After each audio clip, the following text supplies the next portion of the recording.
जो मानवाधिकार आयोग ने नोटिस दिया वो निश्चित रूप से सही दिया है, क्योंकि उसमें कहीं ना कहीं संदेह उत्पन्न हो रहा है कि इसके जो रिया चक्रवर्ती थी मोर्चरी के अंदर वो कैसे चली गई। भाई मोर्चरी में उनको जाने कैसे दिया, जबकि ब्लड रिलेशन वाले व्यक्ति को ही जाने दिया जाता है मोर्चरी के अंदर।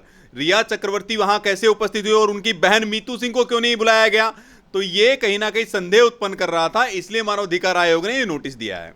सर, जिस तरीके से महाराष्ट्र पुलिस और कूपर हॉस्पिटल के जो डॉक्टर हैं उनका रवैया रहा है सुशांत सिंह राजपूत के मामले में, तो उसी को लेकर आज मानवाधिकार की तरफ से इन लोगों को नोटिस दिया गया है। देखिए, मानवाधिकार आयोग ने जो भी नोटिस दिया है निश्चित रूप से कहीं ना कहीं जो संज्ञान लिया है वो भी स्वागत योग्य है, क्योंकि मानवाधिकार आयोग ने समझा है कि कहीं ना कहीं एक व्यक्ति के अधिकारों का हनन हुआ है और किसी विशेष व्यक्ति के अधिकारों का संरक्षण दिया जा रहा है महाराष्ट्र सरकार के द्वारा, महाराष्ट्र पुलिस के द्वारा।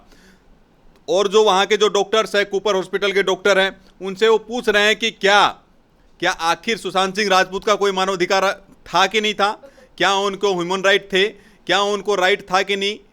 जो उनका जिस तरह से पोस्टमार्टम किया गया, जिस तरह से उनके सबके साथ में उनको सबको डिस्पोज किया गया, तो ये सब चीज़ें अगर मानवाधिकार आयोग ने संज्ञान लिया है तो निश्चित रूप से स्वागत योग्य है और कहीं ना कहीं इंगित करता है कि मानवाधिकार आयोग को पता है, वो समझ रहा है कि कहीं ना कहीं उस व्यक्ति के, उस कलाकार के, जो किसी छोटे से कस्बे से निकल के, गांव से निकल करके यहाँ अपनी एक जगह बनाने वाला था, उसके अधिकारों का हनन किया गया है और किसी विशेष व्यक्ति के अधिकारों का संरक्षण दिया जा रहा है, किसी विशेष व्यक्ति को बचाने के लिए पूरी शक्ति लगी हुई है। नमस्कार, स्वागत है आपका हमारे चैनल प्यारा हिंदुस्तान पे। और आज हमारे साथ है मनोज यादव सर। सीबीआई का शक जिस तरीके से गहराता जा रहा है और ना ही तो कूपर हॉस्पिटल में हुए पोस्टमार्टम से खुश है और ना ही तो जो मुंबई पुलिस ने तहकीकात की है उससे खुश है, क्योंकि तमाम तरीके की बातें सीबीआई की तरफ से आज ऐसी आ रही है कि जो तहकीकात यानी कि जो जांच मुंबई पुलिस की तरफ से सुशांत सिंह राजपूत के मामले में की गई है वो आधी अधूरी है और मुद्दों को भटकाने की कोशिश भी इसमें की गई है। तो इसी पे बात करेंगे मनोज सर से। सर, जिस तरीके की चीजें सीबीआई के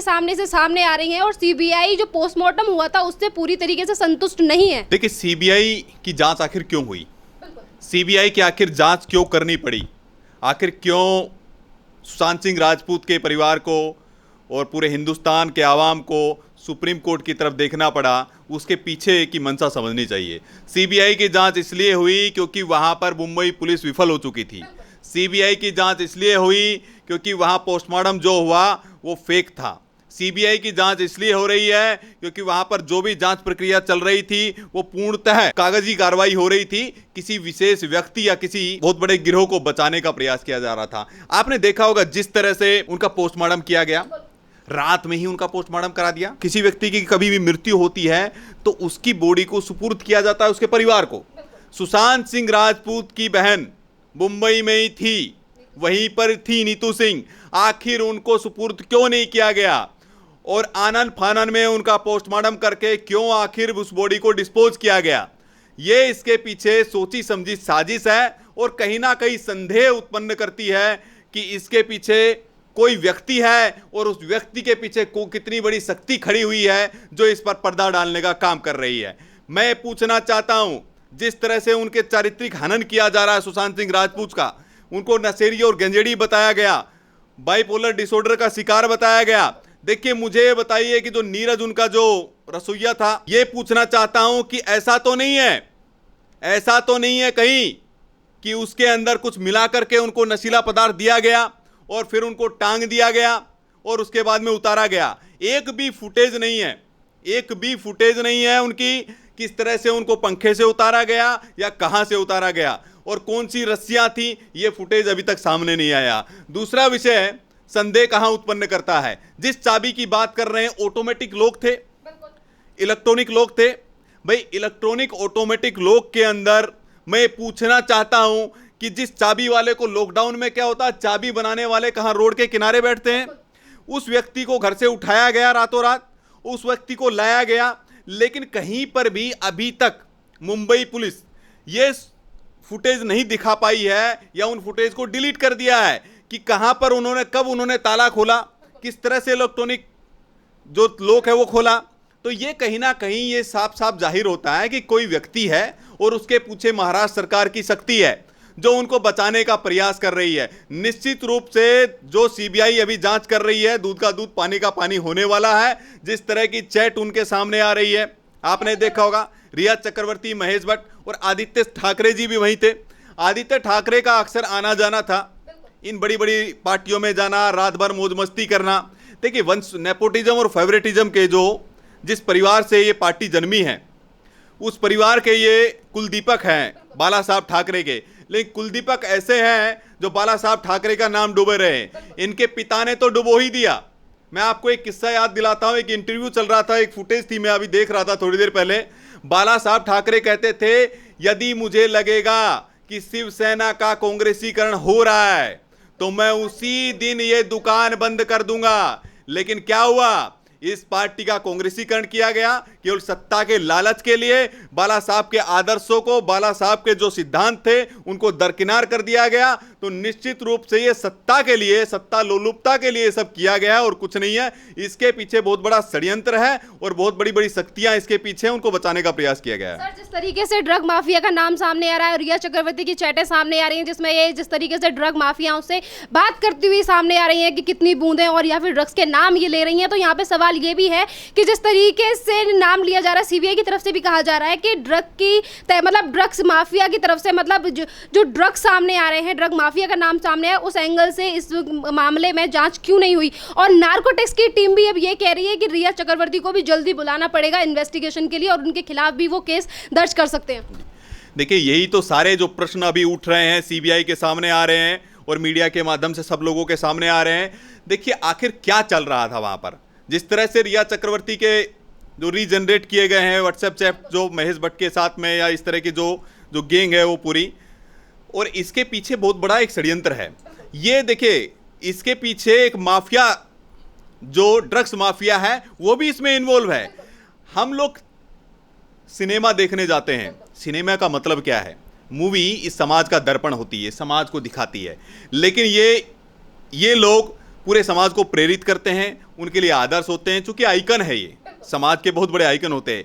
लेकिन वो अगर इस तरह की चीज़ों में संलिप्त है, ड्रग्स ले रहे हैं, ड्रग्स के माध्यम से किसी का करियर बर्बाद कर रहे हैं, किसी योग्य व्यक्ति को खत्म करने का प्रयास कर रहे हैं, तो ये बहुत बड़ी कॉन्स्पिरेसी है, ये भी सामने आ जाएगी। दूसरा विषय ये कहा कि आपने रिया चक्रवर्ती कि जो चैट सामने आई है, महेश भट्ट और आदित्य ठाकरे उनके साथ में लगातार मिल रहे थे, लगातार उनकी चैटें सामने आ रही है। देखिए, सीबीआई जो अपना काम कर रही है, सीबीआई एक बखूबी बहुत तरीके से काम कर रही है। नार्कोटिक्स डिपार्टमेंट ने कहा कि रिया चक्रवर्ती को भी बुलाया जाएगा, लेकिन महाराष्ट्र सरकार, जो बार बार संजय राउत जी बोल रहे हैं, उदय ठाकरे जी बोल रहे हैं कि मुझे और मेरी सरकार को घेरने का प्रयास किया जा रहा है। उद्धव ठाकरे जी, ये बता दीजिए, आखिर कौन सी परिस्थितियां है, कौन व्यक्ति है जिनको बचाने के लिए आपने पूरी अपनी सरकार की सारी शक्ति उनके पीछे लगा दी है। भाई, कौन व्यक्ति है जिनको आप बचाने का प्रयास कर रहे हैं? आखिर क्यों बचा रहे हैं? यह बताइए कि आपकी पुलिस विफल हुई, महाराष्ट्र की पुलिस विफल हुई, महाराष्ट्र की इन्वेस्टिगेशन विफल हुई। सर, जिस तरीके की बातें सामने आ रही हैं, तो उसमें लोगों का ये भी कहना है कि जब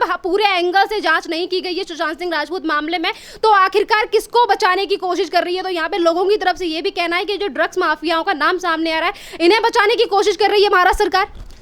देखिए, जब ड्रग्स माफियाओं का नाम सामने आ गया है और जिस तरह की चैट सामने आ रही है, उससे साफ साफ इंगित हो गया है कि कोई विशेष व्यक्ति को बचाने का प्रयास किया जा रहा है। उसमें हो सकता है आदित्य ठाकरे भी हो सकते हैं। सुनने में तो स्पेकुलेशन है मीडिया का, ये भी चल रहा है कि आदित्य ठाकरे के जो सिक्योरिटी गार्ड है, आदित्य ठाकरे के जो गुर्गे हैं। देखिए, इसके पीछे क्या है, इसके पीछे समझने का विषय ये है कि आखिर ये ड्रग्स माफियाओं को बचाने का प्रयास क्यों किया। इसको लेकर जिस तरीके से ड्रग माफियाओं का नाम सामने आ रहा है, तो उसको लेकर अब पीएम नरेंद्र मोदी के लिए भी चिट्ठी लिखी गई है। देखिए, पीएम नरेंद्र मोदी जी को चिट्ठी लिखी तो स्वागत योग्य है, नरेंद्र मोदी जी उसका जवाब देंगे क्योंकि देश के प्रधानमंत्री है। मैं तो इस बारे में कुछ नहीं बोल पाऊंगा, लेकिन निश्चित रूप से इसकी जांच होनी चाहिए और सीबीआई दूध का दूध पानी का पानी करने वाली है। आने वाले समय में सबको पता लग जाएगा कि कौन व्यक्ति है जिसको बचाने के लिए पूरी शक्ति लगी हुई है। तो ये जांच का विषय है। और जो अभी जो बोल रहे हैं कि हत्या है, कुछ लोग बोल रहे हैं आत्महत्या है, ये जांच होने के बाद में विषय सामने आएगा कि हत्या है कि आत्महत्या है। केंद्र सरकार ने ना तो आवाज दबाने का काम किया है, केंद्र सरकार अपना काम कर रही है और हमने सीबीआई जांच के लिए अनुशंसा जरूर की थी, लेकिन उन्होंने विरोध किया तो हमने विड्रॉ कर लिया था। उसके बाद में माननीय सर्वोच्च न्यायालय का फैसला आया, सर्वोच्च न्यायालय की जजमेंट आई, तब सीबीआई जांच दोबारा से शुरू हो रही है।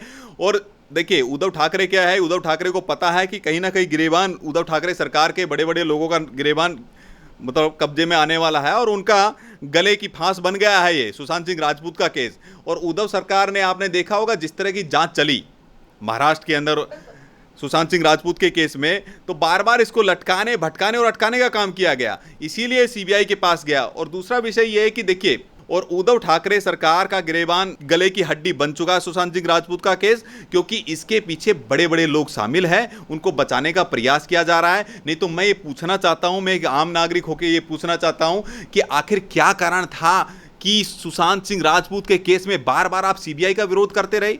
अरे भाई, जो है वो सामने आ जाएगा। उनके परिवार का दर्द है, उनके परिवार की समस्या थी। अगर एक माता पिता उनके परिवार के अगर वो कह रहे हैं कि हमारा बेटा चला गया है और हम सीबीआई की जांच कराना चाहते हैं, सर्वोच्च न्यायालय ने कह दिया, उसके बावजूद भी अगर वो विरोध कर रहे हैं और इस तरह की बातें कर रहे हैं, तो निश्चित रूप से कहीं ना कहीं संदेह उत्पन्न होता है और उस संदेह का पर्दाफाश जल्दी ही होने वाला है। सर, एक लास्ट क्वेश्चन कि जिस तरीके से महाराष्ट्र पुलिस या कूपर हॉस्पिटल के डॉक्टरों ने ये पोस्टमार्टम किया और जब उनसे सीबीआई की टीम आज 6 दिन में तीसरी बार पूछताछ करने के लिए पहुंची है, चाहे फिर कूपर हॉस्पिटल के डॉक्टर हो या फिर महाराष्ट्र की पुलिस हो, जब उनसे कोई भी सवाल पूछा जाता है सुशांत सिंह राजपूत को लेकर, तो वो भागते क्यों हैं? और यही बात एम्स के डॉक्टरों ने कही है।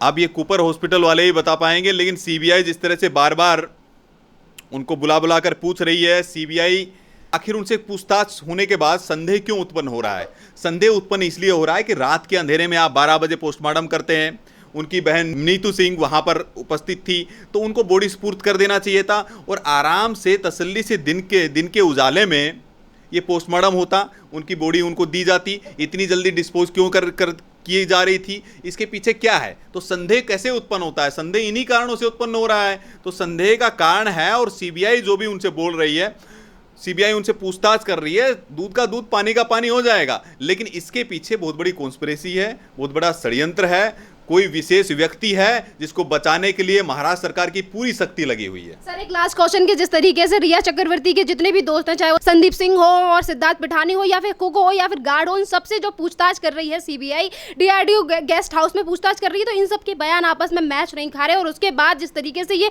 झूठ बोलने की कोशिश कर रहे हैं, तो ऐसा लग रहा है कि सीबीआई को इन पर भरोसा नहीं है, इसीलिए 6 दिन से लगातार इनसे पूछताछ हो रही है। तो ये ऐसा लग रहा है कि अपने बयानों में खुद ही फंसते जा रहे हैं। वही तो बात हो रही है ना कि इनके बयान किसी के साथ मैच नहीं कर रहे हैं। अगर जब क्या होता है कि 100 झूठ को छुपाने के लिए, एक सच को छुपाने के लिए 100 झूठ बोलने पड़ते हैं, तो 100 झूठ बोले गए, वहां पर एक बहुत बड़ा षड्यंत्र किया गया। ये प्लानिंग के तहत किया गया है। सुशांत सिंह राजपूत का जो भी उनकी मृत्यु हुई है, जो हत्या हुई है, वो एक प्लानिंग है। उसके पीछे बहुत बड़ी कॉन्स्पिरेसी है और पूरा उसके पीछे गैंग है। फेवरेटिज्म और नेपोटिज्म का जो पक्षधर रहा है, जो बॉलीवुड का जो गैंग है, टुकड़े टुकड़े जो गैंग है, अवार्ड वापसी के गैंग है, खान की तिगड़ी की जो गैंग है, ये पूरी गैंग है। और महाराष्ट्र सरकार के बड़े बड़े रसूखदार लोग हैं जिनका नाम जल्दी सामने आने वाला है। कोई भी हो, हम सीबीआई की जांच का समर्थन करते हैं।